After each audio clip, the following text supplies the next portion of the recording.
Hey, this is Amy at the Woolery, and I have a very special project here that I was going to do, and then we have this new item that we've added to our inventory, which are called Ergonomic Sley Stands. Okay, these, most people don't know about this because it depends on how you dress your loom. So we're dressing the loom from back to front. If you don't do that, please stay and watch this, because this may give you a different, just a different viewpoint on how to do things. I tend to take different parts from different people and then I make my own way, and I find that's the best way.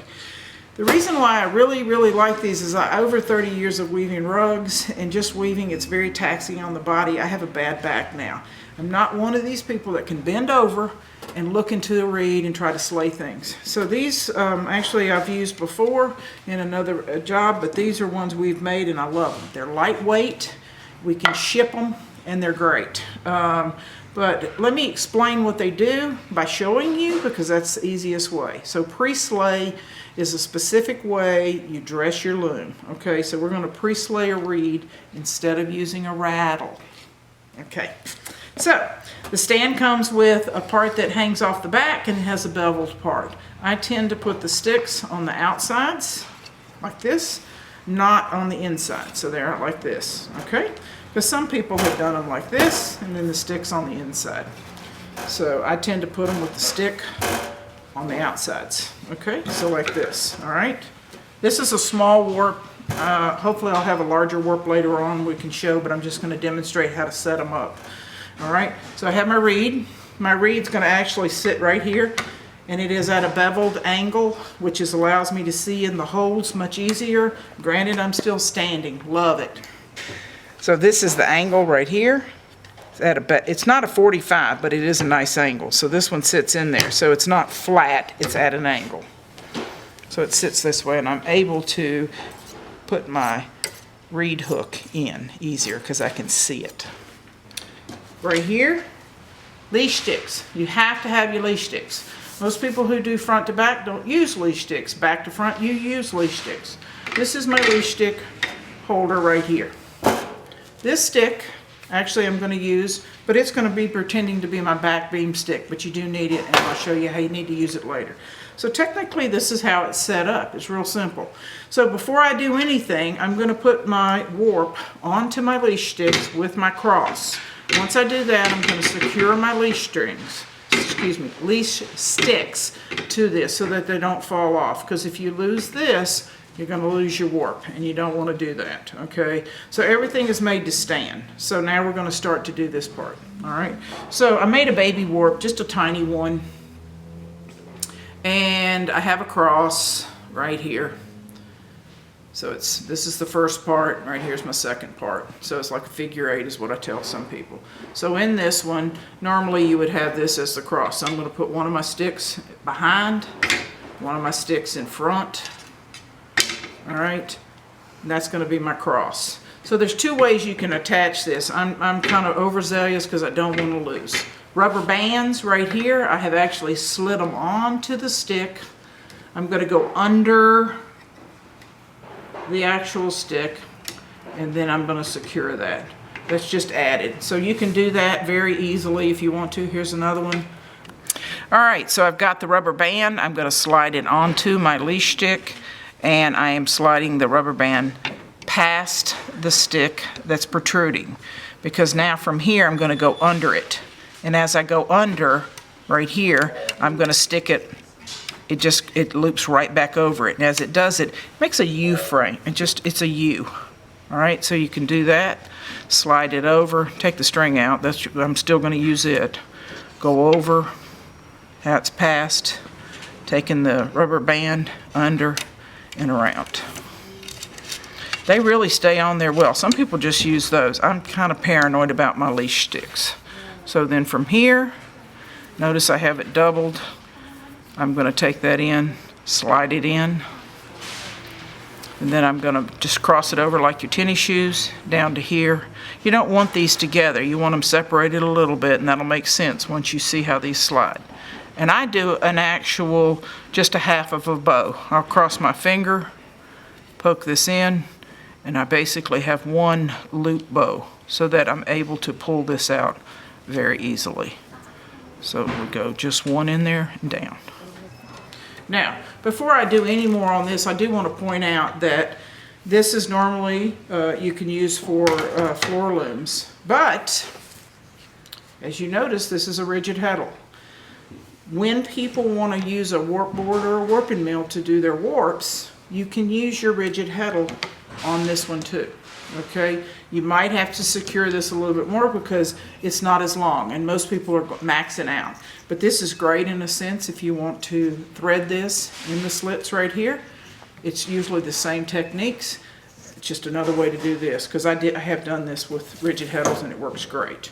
All right, so here's my warp right here.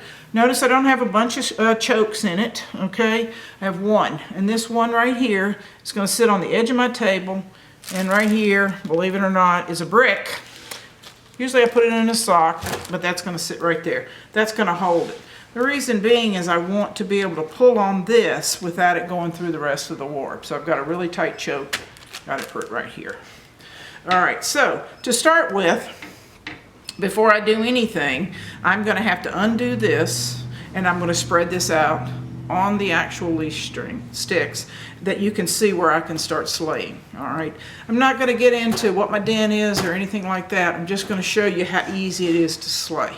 We can get into what you would do for pre-slay, because that's a whole different concept. It's just the apparatus that is aiding you in putting it on the loom. And because you get to stand, it is great because you're not bending over. All right, so for this one, you're going to pull out your, as you take it out, you can see that this is the cross. So these come up like that. All right, so from here, I've taken out my string that was actually holding my cross. And if you notice here, you can see exactly what's happening. This string right here will be the first one that I started with. And I always call that my single, because that's the one you tied around either the warp board or the beginning of the cross. It doesn't have a mate to it. It's not a continual strand. So this is a single, usually. And then on the end, normally is a single here too, unless you had an odd number, and then you would end at the bottom. So there's two different ways. So in this case, that's the first thing I do is I find my singles, because I don't want to lose them. Especially if you had 400 threads, you would make sure you want to find those. Now from here, then you're going to look here. Whatever thread comes first, which is this one, if you can see it's not this one, but this one and this one are mated, because they are actually, when I come all the way up, you can see that these two are joined. So this is a pair. Then this one's going to be a pair. You can see this is it. You can actually grab this one right here because this is they're paired. So that's the next one. They're all going to be the same length because we've done no cutting, which is absolutely what I call no spaghetti. So once again, here's the next one. And as you can see, they're now in pairs. So when I decide I'm threading these, that's when I need to put them through the reed, which I'd like to show you now. Okay, so what we're doing here is this is a 12 dent reed. You're going to have different reeds for different projects, so I'm not going to get too heavily involved in that. But I'm just going to give it for an example. All right, so I have 2 threads here, 2 threads here, too, because like I said, they're all joined with the loop itself, where you went around the actual warp peg. This one I'm just going to start. So you can see I slide it in there. You can see the dents really easy. Hook it in here, pull it through, and as you pull it through, this is going to be the hardest part with the knot. They tend to jam here. They tend to move through here easy because the reed part will actually expand. Okay. Notice I have a larger loop here on this side, which I think is very important. Most people just wrap it around the pole, but I always do a larger loop. And this is important because this is actually what's going to slide on this stick that I've had here laying in the front, which I mentioned in the beginning. So this is my first one.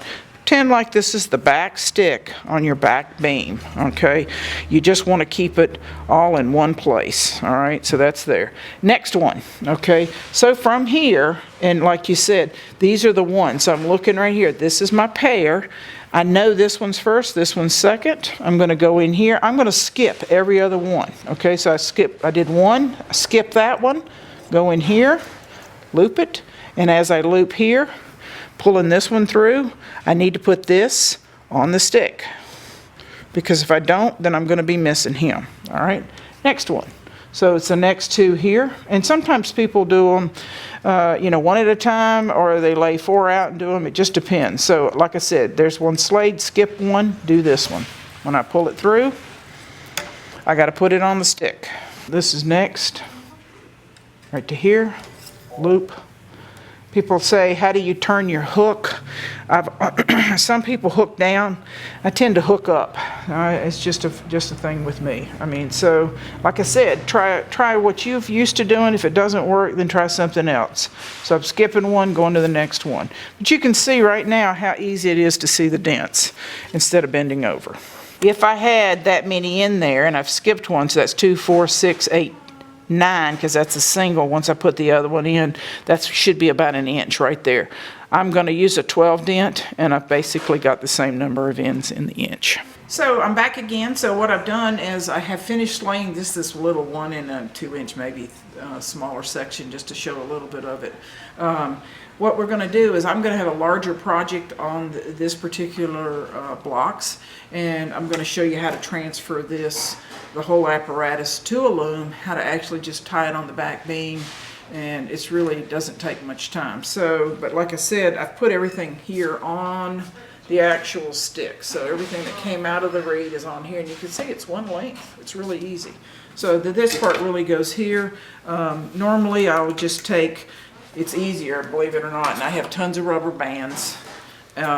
If you want to, you just cut them like this. So instead of taking out these and afraid you're going to lose your cross because you still need the cross, you could actually just cut them. This piece right here lifts up, sets right here. Hopefully you will have your warp not as a snake, but this is it right here. This would sit right here. Boom, ready to go. That's it.